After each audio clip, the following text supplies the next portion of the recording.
ଦର୍ଶକ ବନ୍ଧୁ ମନେ ରଖନ୍ତୁ। 1 ନମ୍ବର, ଯେଉଁ କନ୍ୟାର ହାତ ଓ ଗୋଡ଼ରେ ଅଧିକ କେଶ ରହିଥାଏ ସେ କନ୍ୟା କ୍ରୋଧୀ, କ୍ରୂର ଓ ଈର୍ଷାପରାୟଣୀ ହୋଇଥାଏ। 2 ନମ୍ବର, ଯେଉଁ କନ୍ୟାର ନାକ ତଳକୁ କେଶ ରହିଥାଏ ସେ କନ୍ୟା ଉଚ୍ଚ ଅଭିଳାଷୀ ହୋଇଥାଏ।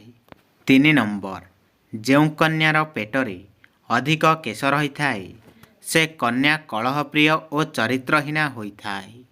4 ନମ୍ବର, ଯେଉଁ କନ୍ୟାର ଛାତିରେ କେଶ ରହିଥାଏ ସେ କନ୍ୟା ସ୍ୱାର୍ଥପର ଓ ଲଜ୍ଜାହୀନା ହୋଇଥାଏ।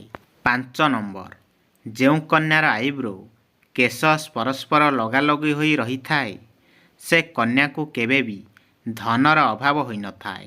6 ନମ୍ବର, ଯେଉଁ ମହିଳାମାନଙ୍କର ପାଦରେ ଅନାମିକା ଆଙ୍ଗୁଳି ନଥାଏ ସେହି ମହିଳାମାନେ କଳିହୁଡ଼ି ହୁଅନ୍ତି। ସେମାନେ ମଧ୍ୟ ସ୍ୱାମୀଦ୍ରୋହୀ ହୋଇଥାନ୍ତି। 7 ନମ୍ବର, ଯେଉଁ ମହିଳାମାନଙ୍କର ପାଦର ମଧ୍ୟମା ଆଙ୍ଗୁଳି ଯଦି ଭୂମିରେ ଲାଗୁନଥାଏ ତେବେ ଜାଣିବ ଯେ ସେହି ମହିଳାଙ୍କର ଦୁଇଟା ସ୍ୱାମୀ ହେବେ। 8 ନମ୍ବର, ଯେଉଁ ମହିଳାଙ୍କ ପାଦ ଚିକଣ, ନଖ ତମ୍ବା ରଙ୍ଗ ପରି ତିଳ ପାଦରେ ମାଛ ଆଙ୍କୁଶ ଓ ଚକ୍ର ଚିହ୍ନ ଥାଏ ସେମାନେ ସାକ୍ଷାତ ଲକ୍ଷ୍ମୀ ସଦୃଶ୍ୟ ହୋଇଥାନ୍ତି। 9 ନମ୍ବର, ଯେଉଁ ମହିଳାମାନଙ୍କର କାଣି ଆଙ୍ଗୁଠି ଭୂମିରେ ଲାଗେ ନାହିଁ ସେହି ମହିଳା ପ୍ରଥମ ବିବାହିତା ସ୍ୱାମୀଙ୍କୁ ବିନାଶ କରେ। ବିଧବା ପରେ ଯଦି ସେ ପୁଣି ବାହା ହୁଏ ତେବେ ଦ୍ୱିତୀୟ ସ୍ୱାମୀର ମଧ୍ୟ ବିନାଶ ଘଟାଏ।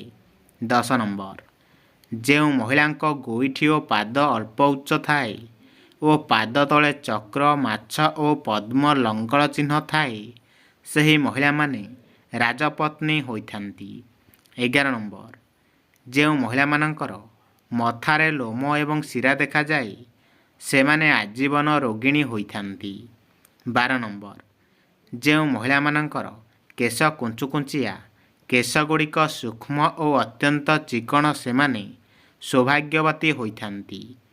13 ନମ୍ବର, ଯେଉଁ ମହିଳାମାନଙ୍କର କେଶ ଘନ କଳା ଓ କୁଞ୍ଚୁକୁଞ୍ଚିଆ ସେମାନେ ସର୍ବଦା ଜୀବନରେ ସୁଖ ଭୋଗ କରିଥାନ୍ତି।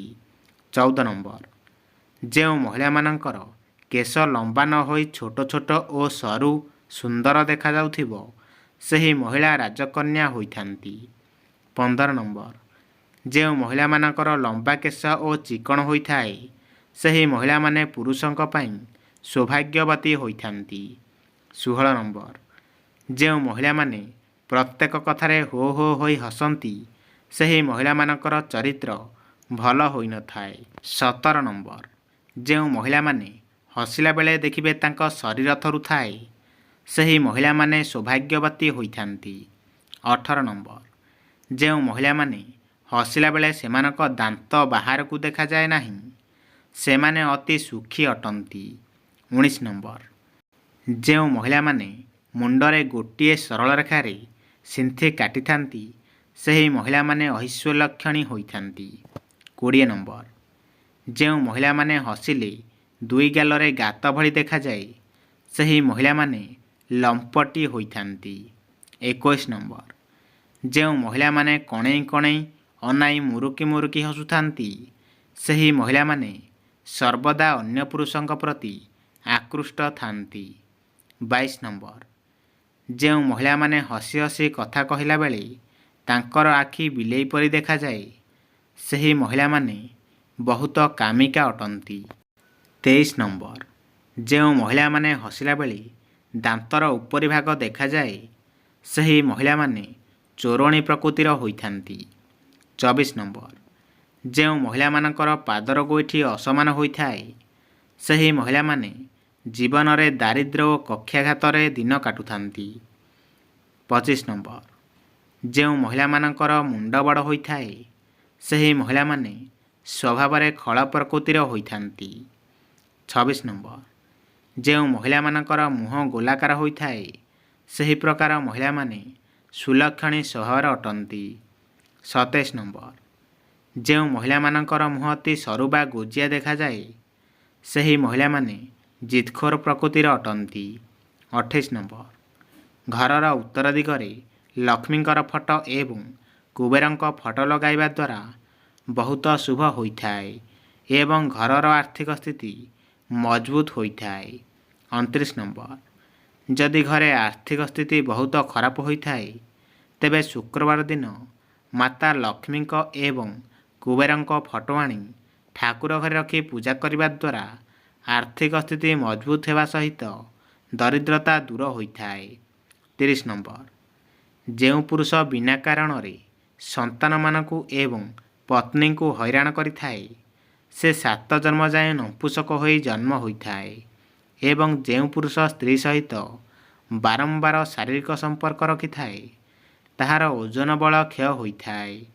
31 ନମ୍ବର, ଦର୍ଶକ ବନ୍ଧୁ, ଭୁଲରେ ବି କାହାକୁ ନିଜ ଘରର ଝାଡ଼ୁକୁ ଅନ୍ୟକୁ ଦେବା ଉଚିତ ନୁହେଁ। ଏହାର ଅର୍ଥ ମା ଲକ୍ଷ୍ମୀଙ୍କୁ ଘରୁ ବାହାରି ଯାଇଥାନ୍ତି। ଝାଡ଼ୁକୁ ସର୍ବଦା ଲୁଚାଇକି ରଖିବା ଉଚିତ। ଝାଡ଼ୁକୁ ଗୋଇଠା ମାରିବା ବା ସନ୍ଧ୍ୟା ଓ ରାତିରେ ଝାଡ଼ୁର ବ୍ୟବହାର କରିବା ଉଚିତ ନୁହେଁ। ପ୍ରତିଦିନ ସକାଳୁ ଝାଡ଼ୁର ବ୍ୟବହାର କରିବା ଶ୍ରେଷ୍ଠ ହୋଇଥାଏ। 32 ନମ୍ବର, ନାରୀମାନେ ନିଜେ ପିନ୍ଧୁଥିବା ମଙ୍ଗଳସୂତ୍ର, ଗୋଡ଼ମୁଦି, ପାଉଁଜି ଆଦି ଅନ୍ୟକୁ ଦାନରେ ଦେବା ଉଚିତ ନୁହେଁ। ଏହି ଆଭୂଷଣ ନାରୀ ପାଇଁ ଶ୍ରେଷ୍ଠ ହୋଇଥାଏ। ନାରୀକୁ କେବେ ବି ବେକ ଖାଲି ରଖିବା ଉଚିତ ନୁହେଁ। ଜଣେ ନାରୀର ଆଭୂଷଣ ଘରର ପରିଚୟ ହୋଇଥାଏ। ମୁଖ୍ୟ ଆଭୂଷଣ ଅନ୍ୟ ମହିଳାମାନଙ୍କୁ ଦେବା ଉଚିତ ନୁହେଁ, ଧ୍ୟାନ ରଖିବେ। 33 ନମ୍ବର, ଗାଲରେ କେବେ ହାତ ଦେଇ ବସନ୍ତୁ ନାହିଁ, ଏହା ଅଶୁଭତ୍ୱ ବଢ଼ାଇଥାଏ। 34 ନମ୍ବର, ବାମ ହାତରେ ପାଣି ଗ୍ଲାସ ଧରି ପିଅନ୍ତୁ ନାହିଁ, ଏହା ମଦ ତୁଲ୍ୟ ହୋଇଥାଏ। 35 ନମ୍ବର, ନିଜ ଘରେ ପୂର୍ବକୁ ଶ୍ୱଶୁର ଘରେ ଦକ୍ଷିଣକୁ ମୁଣ୍ଡ ଦେଇ ଶୋଇଲେ ମଙ୍ଗଳ ହୋଇଥାଏ। 36 ନମ୍ବର, ବରଗଛ ଓ ଓସ୍ତଗଛ ବିବାହ ଦେଲେ କନ୍ୟାଦାନର ଫଳ ମିଳିଥାଏ। 37 ନମ୍ବର, ପୂର୍ଣ୍ଣିମା ଦିନ 10ଟା ପରେ ଅଶ୍ୱତ୍ଥ ଗଛ ମୂଳେ ଲକ୍ଷ୍ମୀଙ୍କ ନାମରେ ପୂଜା କଲେ ଆର୍ଥିକ ସଙ୍କଟ ଦୂର ହୋଇଥାଏ। 38 ନମ୍ବର, ସନ୍ଧ୍ୟାବେଳେ ଘରର ଦୁଆର ମୁହଁରେ ବସନ୍ତୁ ନାହିଁ, ମା ଲକ୍ଷ୍ମୀଙ୍କର ଗମନାଗମନ ବନ୍ଦ ହୋଇଯିବ। 39 ନମ୍ବର, ଘରୁ ବାହାରକୁ ଯିବା ସମୟରେ ଡାହାଣ ପାଖରେ ପାଣି କଳସ ଥିଲେ ଆପଣଙ୍କର ମଙ୍ଗଳ ହୋଇଥାଏ। 40 ନମ୍ବର, କାହାରି ଘର ବା ଚଉରା ପ୍ରତିଷ୍ଠାରେ ଯଦି କଉଡ଼ି ଏବଂ ପଇସା ପାଆନ୍ତି ତାକୁ ଆଣି ଆପଣଙ୍କ ପଇସା ରଖିବା ଜାଗାରେ ରଖନ୍ତୁ, ଏହା ଆପଣଙ୍କୁ ଆହୁରି ଧନୀ କରିଥାଏ। 41 ନମ୍ବର, ଯଦି ଆପଣଙ୍କ ପାଖରେ ପଇସା ବଞ୍ଚୁନାହିଁ ତେବେ ପକେଟରେ ବା ପଇସା ରଖୁଥିବା ଜାଗାରେ ବେଲପତ୍ର ସହିତ ମନ୍ଦାର ପତ୍ର ରଖନ୍ତୁ। 42 ନମ୍ବର, ଯଦି ଆପଣ ବାରମ୍ବାର ଦୁର୍ଘଟଣାରେ ସମ୍ମୁଖୀନ ହେଉଛନ୍ତି ତାହେଲେ ଘରୁ ବାହାରକୁ ଯିବାବେଳେ ଆପଣ ଦୁବ ଦୁଇକେରା ସାଙ୍ଗରେ ନେଇକି ଯାଆନ୍ତୁ, କୌଣସି ଦୁର୍ଘଟଣା ହେବ ନାହିଁ। 43 ନମ୍ବର, ଯେଉଁ ନାରୀର ପେଟ ବଡ଼ ହୋଇଥାଏ ସାରା ଜୀବନ ଦୁଃଖ କଷ୍ଟ ଭରା ଜୀବନରେ ଦିନ କାଟିବାକୁ ପଡ଼ିଥାଏ।